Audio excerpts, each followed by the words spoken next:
socdaalka safarkii showgan waxay ugu weheliyay walaalkii Xasan Galtaal oo ah fanaan reer Nairobi ah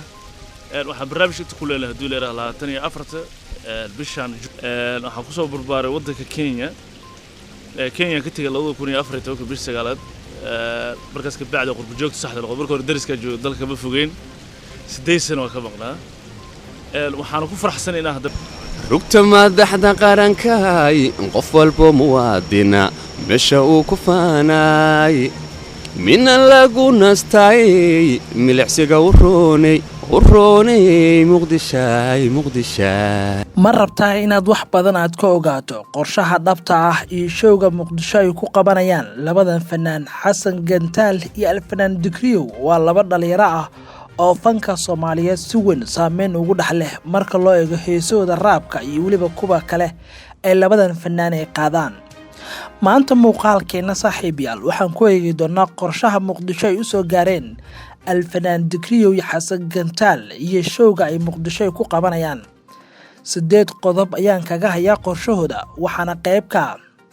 goorta ay qabanayaan showga halkuu ka dhacayo iyo sida ay u qorsheeyeen sidoo kale doorka ay ku qaadan doonaan maalmaha xurriyadda iyo waliba heesaha ay diyaariyeen maxaa ka mid ah heesaha ay diyaareen dhanka wadaniyada iyo kuwa showga ay ku soo bandhigayaan goorma ayay tahay waqtiga oo showga uu ka dhacayo magaalada Muqdisho halka uu ka dhacayaa qiimahaas muxuu noqon doonaa iyayta cid ay ku casuumeen fanaaniinta kala qayb galaya showgaasi iyo sheekooyin ka qarsoon oo ku saabsan labadan shakhsi waxyaabaha ay caanka ku yihiin iyo sidoo kale waxaan idin xooga dhaba oo ku saabsan qorshahooda Soomaaliya maxaa ka jira in Muqdisho u soo gaareen in dhaqaale badan ay ka sameeyaan bandhig faneedka ay qabanayaan toddobaadka soo socda dhaqaale intee lagaasay ayaa laga helaa bandhig faneedyada fanaaniintu ay qabtaan wax badan oo ka qarsoon ayaa daawaday muuqaalkan aad ku daawan doontaan haddaba sheekooyinkan ayaan gudagali doonaaye laagdheedsiina sheergaray saaxiibadaada si ay u helaan macluumaadka joogtada aan ku baahiyo boggiga gaarka ee Dabaashe soo dhawaada saaxiibayaal toddobaadkii hore ayay Muqdisho soo gaareen labadan fanaan oo ku kala nool dalka Mareykanka iyo Kenya Mareykanka waxaa ka yimid fanaanka Dikriyo oo qayb ka fanaaniinta waaweyn ee saameyn ku leh fanka Soomaaliya gaar ahaan ku soo caan baxay kooxdii waayaha cusub la oran jiray ee ka dhisneeday magaalada Nairobi Kenya inkastoo markii dambe Yurub u guureen ay kala furfurteen kooxdu ay burburtay laakiin weli Shinaaqyaar iyo Felis iyo koox kale ay sheegtaan in kooxdu ay dhisan tahay ayna ka jirto dalkaasi Sweden laakiin Dikriyo dhowr wareysi uu bixiyay ayuu ku sheegay in kooxdu ay kala tagtay oo ay fashilantay laakiin fanaankan weyn Dikriyo ayaa ku soo caan baxay kooxdaas oo qayb ka ah waayaha cusub asaga oo sidoo kale waqti hore oo isla kooxdiisa waayaha cusub ay soo gaareen magaalada Muqdisho waqti hadda laga joogo 4 sano ka hor ay caasimadda ay ku qabteen bandhig faneed asaga iyo kooxdiisa waayaha cusub laakiin hadda asaga iyo waliba fanaanka dhalinyarada Dikriyo fanaanka dhalinyarada Xasan Gantaal wuxuu ka mid yahay fanaaniinta dhalinyarada ee fanka ku soo biirtay 3 sano ka hor wuxuuna qayb ka ah fanaaniinta ku nool magaalada Nairobi caasimadda Kenya halkaas oo ku soo caan baxay heeso badan oo dhalinyaradu ay jecel yihiin oo ku luqeeyay taasoo keentay in fankiisa saameyn weyn u yeesho haddaba muxuu yahay qorshaha dhabta ay Muqdisho u soo gaareen labadan fanaan ayaa Muqdisho u soo gaaray inay qabtaan bandhig faneedyo iyo sidoo kale inay ka qayb galaan maalmaha xurriyadda oo foodan ugu soo haysa sida 26 Juun iyo sidoo kale 7 July oo israaca waqooyiga koonfurta waxa uu dheer in bandhig faneed ay qaban doonaan habeenimada Khamiis ee foodan ugu soo hayso ee toddobaadka dambe 24 bisha Juun wuxuuna ka dhacayaa bandhig faneedkaasi Hotel Sahal sida uu inoo sheegay Alfanaan Dikriyo magaalada Muqdisho imaanaya marna waxa la yimaado kooxdii waayaha cusub oo inta barnaamij waxa ku qaban leeyahay Soomaali Sar Ra'iis waxa sidoo kale hadda ku faraxsan ilaa hadda meesha barnaamij ku leeyahay haduu ilaa yiraahdo socdaalka safarkii showgan waxay ugu weheliyay walaalkii Xasan Galtaal oo ah fanaan reer Nairobi ah waxa barnaamijka ku leeyahay haduu ilaa 24 bishan Juun habeenkii Khamiis soo galayso waxaanu ku leenahay hotelka leeyahay Sahal sidoo kale waxa uu imaanay maalmaha xurriyadda waa ay gelinta baartay inaan ciidamadeena garab istaagno inaan agoonta maaragtay heesaha ugu talagalnay aan bulshada usoo bandhigno wax walbo bulshada iyo fanku waa wacyigelin. markaan ka soo tagno Digriyow iyo waliba bandhig faneedkaas ay u soo gaareen Muqdisho xogaha kale aan ogaanay ayaa waxaa qayb ka ah in labadan fanaan ay doonayaan in dhaqaale badan ay ka sameeyaan magaalada Muqdisho. dhaqaalahaas ayaa ah labo qaybood oo ka kala imaanaya. qayb dhaqaalaha waxay ka helayaan dowladda federaalka maadaama ay ka qayb qaadanayaan toddobaadka xurriyadda ay diyaariyeen heeso badan oo xurriyadda oo labada habeen ee maalmaha xurriyadda munaasabado waaweyn oo dowladdu ay qabanayso lagu casuumayo si ay dadku u madadaaliyaan haysanay ku soo bandhigaan qarashkaas oo dowladda Soomaaliya ay qabto. sidoo kale dhaqaalaha ay ka sameeyaan bandhig faneedka foodan ugu soo haya Khamiista. sidoo kale marka laga tago toddobaadka xurriyadda waxaa foodan ugu soo haysa maalmaha ciid Carafo oo ay doonayaan in mar kale bandhig faneed maalmaha ciid Carafo ay ku soo aadiyaan. intaas oo dhan ay labadan fanaan ay doonayaan in dhaqaale fiican ay ka sameeyaan. fanaankiiba waxaa laga yaabaa inuu ku soo aado celcelisaan lacag gaaraysa 12,000 ilaa 15,000 oo dollar oo lacagahaas laga qabto. isku darkooda markaan ku qiimeyno hawsha iyo bandhig faneedyada. haddaba bandhig faneedyada ay qabanayaan sideese dadku u xiiseeyaan. macquul ma tahay in hoolka weyn ee sahal la soo buux dhaafiyo. markaan dib u eegno heesaha raabka uu leeyahay fanaanka Digriyow iyo Xasan Gantaal dad badan oo duruusa arrimaha fanka ayaa qaba in hoolka la soo buuxin karo dhalinyaraduna ay xiiseynayaan heesaha raabka ee fanaanka uu leeyahay iyo waliba Xasan Gantaal oo qudhiiso aan yareysan oo heesa jacayl iyo heesa kale oo aad u kala kacsan dadkuna xiiseynayaan. rugta madaxda qarankaay qof walbo muwaadina meesha uu ku faanay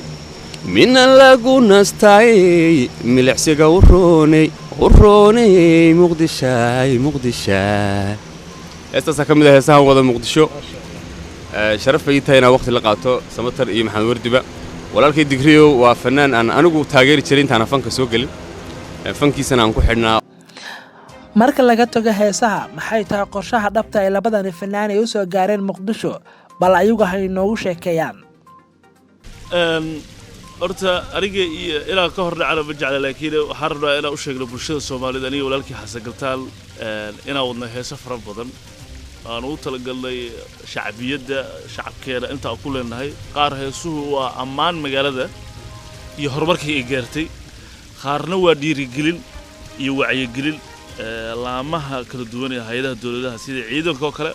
xoog dalka qaranka Soomaaliyeed aan focus ka saarnay maadaama ognahay ciidanku dalka inuu ka madax banaan yahay siyaasadda. annagana oo aan nahay dhalinyaro Soomaaliyeed fanaaniina ah ka madax banaanahay siyaasadda. mar walba dadkaas la jaaqaadayna ka mid yihiin. sidoo kale barnaamijyo waxaan noo socdo aan ku garab istaagayno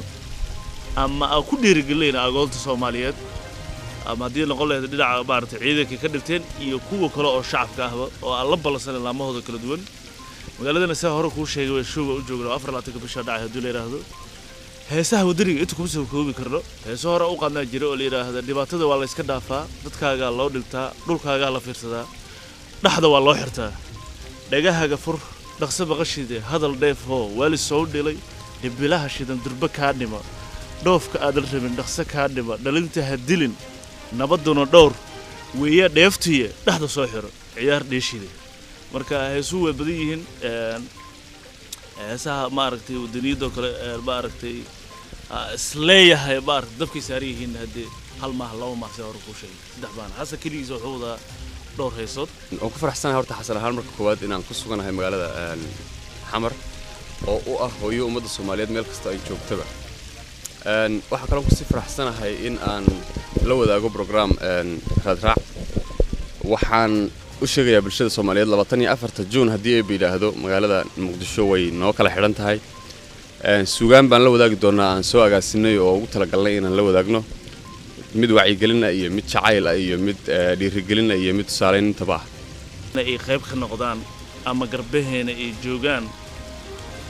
sharaf weyn inoo tahay in maaragtay rugcadeeyal noocaas ee maaragtay steel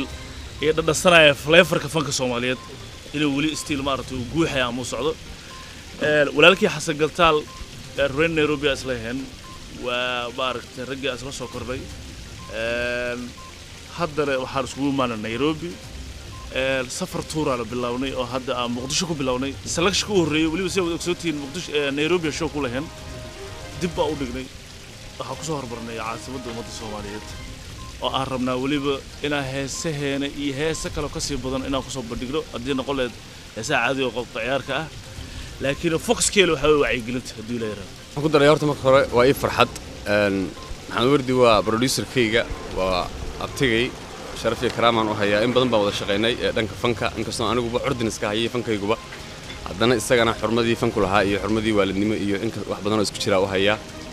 samatar sidoo kale oo qof bulshada magac ku dhehle oo markii koowaad aniga wada fadhiisano waxa uga mahad celinayaa saakiyo dunida aad iyo aad marka waxa iyadana mahad sii leh magaalada muqdisho oo kulmiye aan anigu u aqaano oo bulshada cid kasta meel kasta ka timaadaba isku aragto aad iyo aad heesaha anigu muqdisho ugu wada waxa kamid ah heesaan muqdisho ugu talagalay lafteeda kaligeeda rugta madaxda qarankaay qof walba muwaadina meesha uu ku faanay